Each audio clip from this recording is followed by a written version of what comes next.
All right, so when we are thinking about greatest common factor and least common multiples, we really need to understand what a factor is and what a multiple is.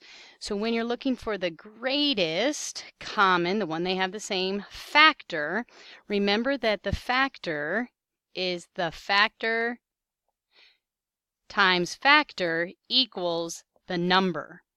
So when I'm looking for the factors of 36, I'm going to ask myself, what times what equals 36? Remember that factor starts with an F, and there are few of them. They are limited. There's not infinite amounts of them. There's few. So when I'm listing the factors of 36, I would always start with 1. So 1 times what equals 36? Well, of course, it's 36.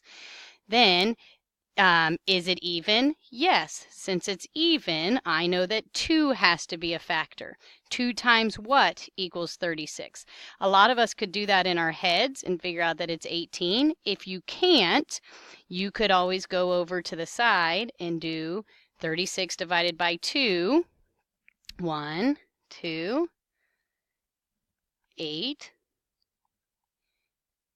And then you know it's 2 times 18. Remember to do one number at a time. Don't switch between 36 and 48. Complete all the factors of 36 first, then think about 48.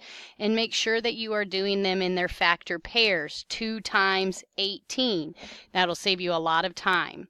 Another little tidbit for factors that might help is that if your number isn't even, your factors could be either even times an even or even times an odd. Because anytime we take an even times an even, you're going to get an even product.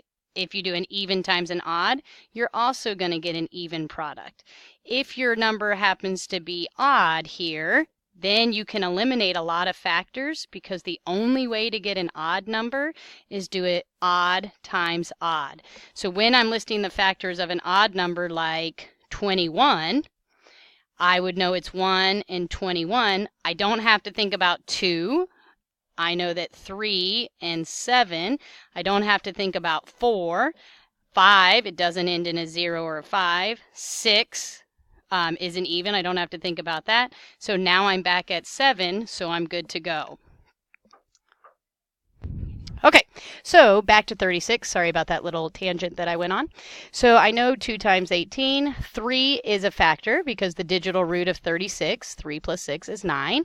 So I know 3 times something equals 36. Again, I can do that one in my head. If you can't, you do a process like this over here. But 3 times 12, yep, that's a basic fact. I should have known faster than that, is 36. Is 4 a factor of 36? Of course, that's a basic fact. 4 times 9, 5, no, because it ends in a 6, not a 5 or a 0. 6, yes, 6 times 6. I have gotten to the other side of my line now because 6 times 6 matches up. So those are all the factors of 36. So now I go through the same process with 48. 1, 48. 2 and 24, 3, yes, because the digital root of 48 is 4 plus 8 is 12. 1 plus 2 is 3, so 3 is a factor. So that would be 16. 4 and 12 are factors. Again, I'm asking myself, what times what equals 48? So when I know it's 4, 4 times what equals 48? So factor times a factor equals my number. 48. 5, definitely not, because it doesn't end in a 0 or a 5. 6, yes, basic fact. 6 times 8 is 48. 7, no, and now I'm back at 8, the other side of my line, so I know I have listed all the factors.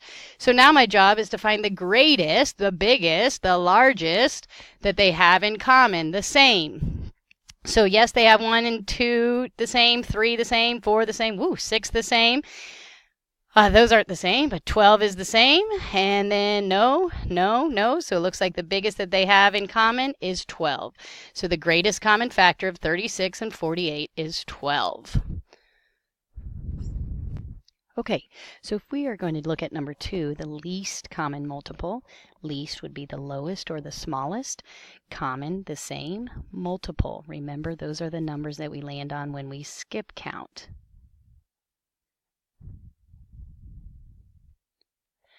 So if I'm looking for the least common multiple of 12 and 30, I would again generate a list, and I would start thinking about what are the numbers that I land on when I skip count by these numbers, such as for 12, the first number I would land on would be 12, the next would be 24, the next would be 36, then 48, then 60.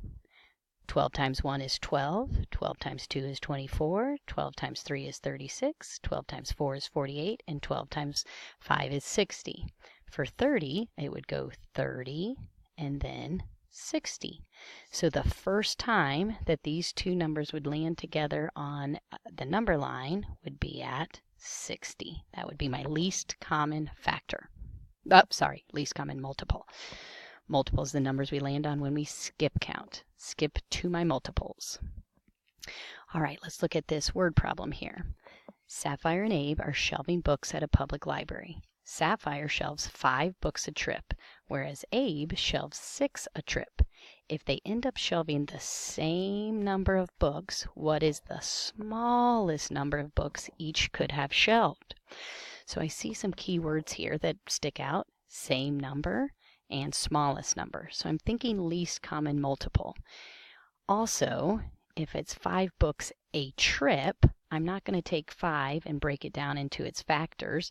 I'm going to be thinking about her trips, which would be getting bigger. First trip 5, second trip 10, third trip 15, which are my multiples. So I'm going to find the least common multiple of 5 and 6 by listing those off. So here is, I'm going to label these Sapphire, and here is Abe.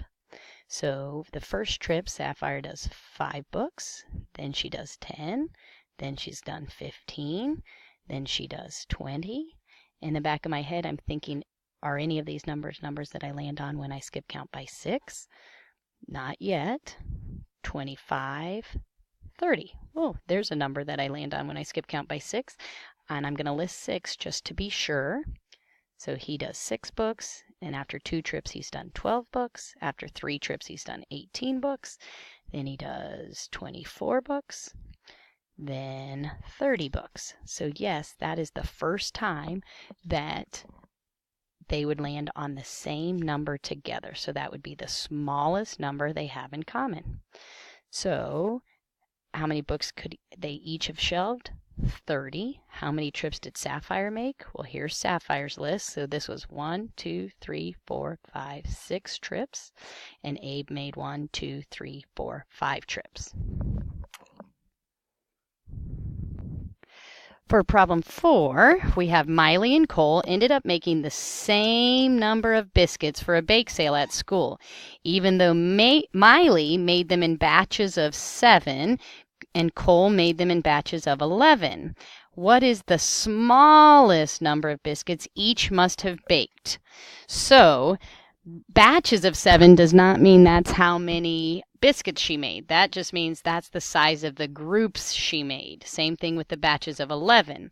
I also see this keyword smallest and same number here, so I'm thinking that I am looking for the least common multiple. Would that make sense that if I started with Miley and I said 1 batch was 7 biscuits, 2 batches was 14 biscuits? Yes, that would make sense. So I'm going to try that. Miley made 7, and then 2 batches would have been 14. I know that 11 is the other number I'm looking for. I know my patterns of 11 is double numbers. So as I'm doing my 7s here, I'm going to be looking for double numbers that would tell me that's also a number that 11 would have landed on. So I have 7, 14, 21. Again, I'm just doing 7 times 1, 7 times 2, 7 times 3, 7 times 4, 21, 28, 35, 42, 49. That's 7 times 7, so 7 times 8. Oh, my favorite fact. 5, 6, 7, 8. 56 equals 7 times 8. 7 times 9 is 63. 7 times 10 is 70, and then we finally get to 7 times 11 is 77. And that's the first time that I have a double number in there. But I'm going to make sure and list Cole's multiples of his batches, just so I can make sure that I didn't miss one along the way. So 11 would have gone 11, and then he would have had 22, 33, 44, 55, 66, and 77. Nope, 77 is the first time that they land on the number together. It is not always just 7 times 11, that number together for that part. So make sure that you are listing them out and not just relying on that, because yes, that would be a common multiple, but sometimes it's not the lowest or the least multiple. So what is the smallest number of biscuits each must have baked? 77.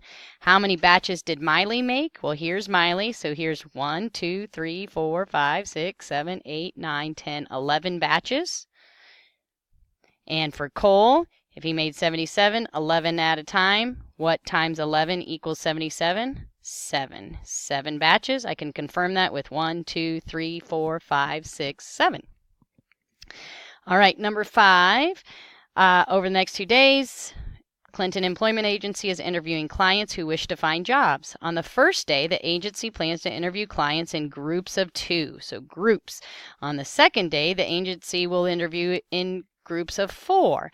If the employment agency will interview the same number of clients on each day, what is the smallest number of clients that could be interviewed each day? So again, I see a lot of those keywords for least common multiple. It makes sense that I could count up how many interviews there were, because it's not just 2 people they interviewed groups of 2 and several groups.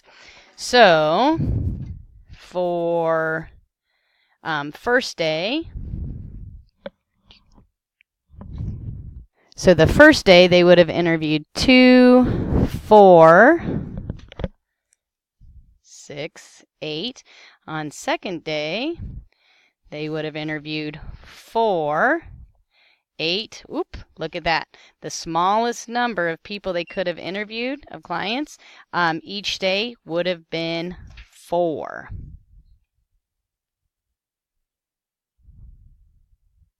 I'm looking back over it to make sure that would make sense.